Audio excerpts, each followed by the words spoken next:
So, tell me your name. My name is Brandon Hutchinson.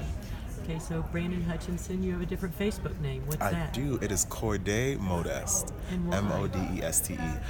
Because my middle name is Cordell, and Modest is my mother's last name, her maiden name, and so I've adopted those two names to give you my artistic name, and so that's the name I go by when I'm either doing photography or my videography or my poetry. Fantastic. And so, what are you studying right now? I am In school. In school, of course. English and childhood education. Wow. And so, why childhood education? Because there's a starting ground. There's a basis that all students should be level at, and I do not feel that education as it stands now for children aren't where it should be. Everyone's learning at different paces, everyone's doing different kinds of things, and no one's learning effectively. Okay, so what would be the three things that you would insist every preschooler had access to? Computer sciences, outdoor time, and theater. Wow, interesting. And so, talk to me about systems. Systems.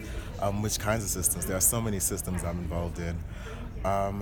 If we're talking about systems, let's start with the school system and the way that there's a bias and an imbalance between the ways that children and students learn, the way that we receive information.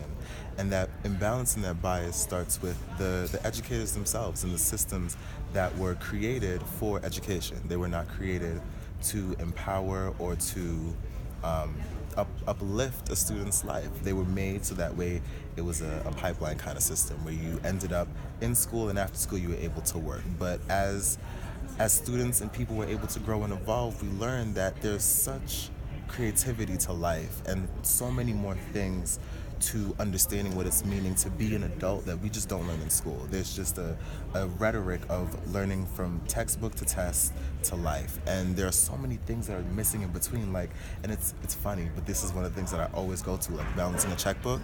I feel like after 1980s and home ec stopped, nobody learned how to balance a checkbook, but accounting and finance are one of the most important things for students to go into after high school.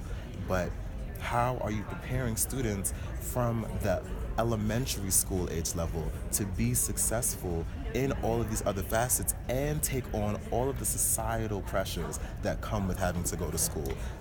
So if there was one thing at GlobalMindEd 2018 that you're taking away that helps you think differently, what would that be? Underneath the hatred, underneath the fear, underneath burning desires for success is love. And as long as we approach everything that we do with a sense of humanity, respect, and love, we are able to succeed within ourselves first and within everything else we do or put our mind to second. Thank you. You're welcome.